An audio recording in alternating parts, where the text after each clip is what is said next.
In ancient Peru and Greece, doctors actually drilled holes into people's skulls. In ancient Rome, medicine sometimes came from the dead. They rinsed their mouths with fermented urine, like as a daily mouthwash. Doctors drilled holes in skulls to release evil. Skull scrapings taken from human corpses for potions.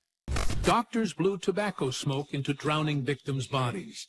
Imagine a time when desperate doctors and superstitions led to procedures that inflicted more pain than healing, sometimes even costing lives. Before science and modern medicine took the stage, humanity's quest for health was often a dark and brutal journey. In this video, we're uncovering 7 shocking medical cures from history that were actually pure torture.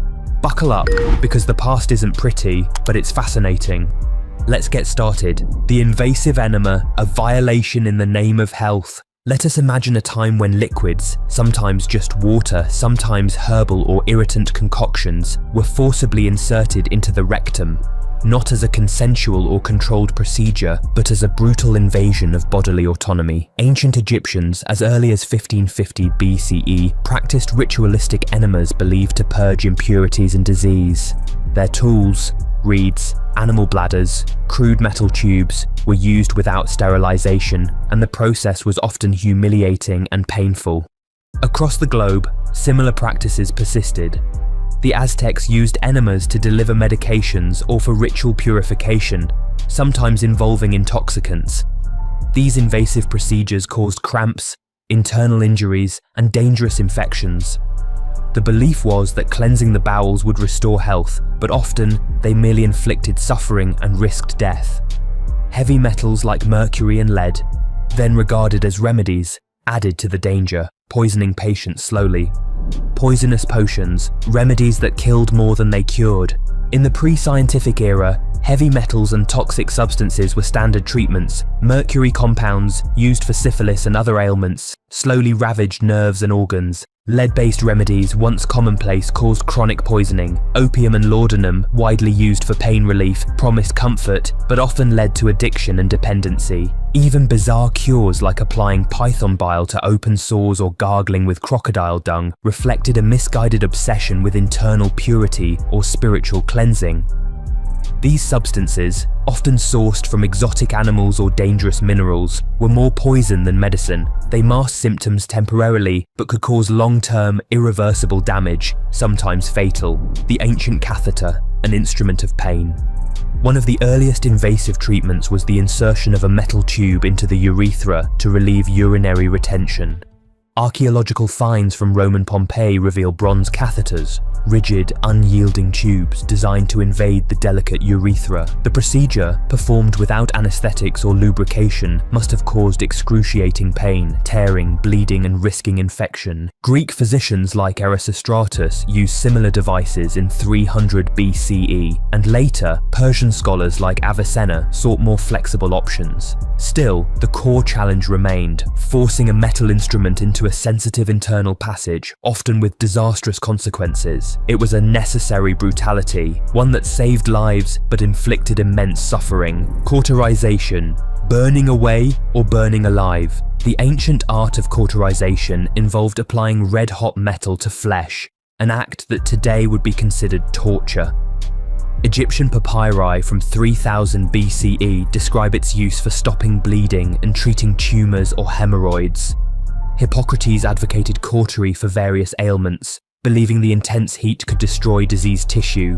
Scythian nomads went a step further, cauterizing shoulders, hips, and even genitals, believing it could cure impotence or other ailments. While sometimes effective at controlling bleeding, the pain was immense, and failure could mean infection, gangrene, or death. The procedure's brutality reflected a desperate quest for cures in a world without antibiotics or modern antiseptics. Couching, groping blindly for vision. Before the advent of modern ophthalmology, cataracts were regarded as an insurmountable barrier to sight. The ancient Indian surgeon Sushruta described a daring procedure called couching, using a sharp needle to dislodge the clouded lens. Performed while the patient was conscious, it was an excruciating gamble. Success could restore vision, but failure meant blindness or infection. Greek and Roman physicians adopted similar techniques, often with little understanding of eye anatomy or infection control. The risk of damaging the retina, causing retinal detachment, or introducing deadly infections made this procedure perilous. Yet for many, it was their only hope, an invasive, painful attempt to reclaim their sight. Trepanning, drilling into the brain.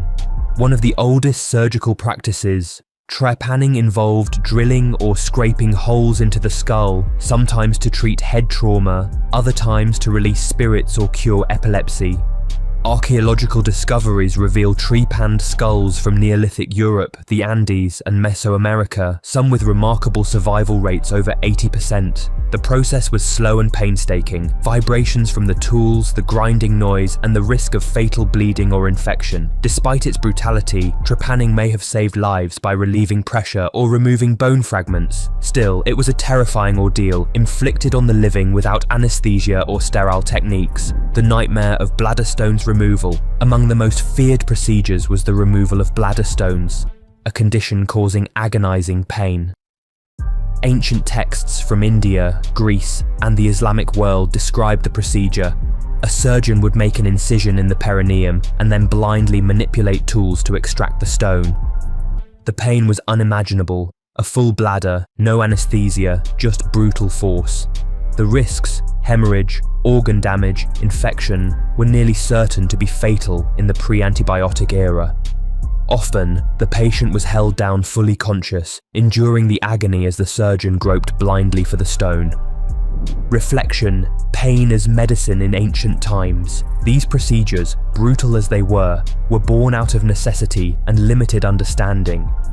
Without germ theory or anesthesia, healers relied on extreme measures, sometimes risking their patients' lives, in the hope of saving them. They exemplify human resilience and ingenuity amid ignorance. Yet, they also remind us of how far medicine has come. Modern treatments prioritize patient comfort, safety, and evidence-based science. The dark history of these torturous cures underscores the importance of progress and the cost at which it was achieved. The stories of these brutal treatments serve as stark reminders of humanity's long and painful journey toward better health. As we look back, we should honor the courage of those ancient healers who dared to act in the face of unimaginable danger, even if their methods seem barbaric today. Their legacy is a testament to our relentless pursuit of healing, imperfect, often cruel, but ultimately driven by hope. If these echoes from the past have intrigued you, subscribe and hit the notification bell. Dive deeper into history's hidden horrors and marvel at how humanity's quest for health has evolved. Because understanding our past pain helps us appreciate the progress we've made and inspires us to continue improving.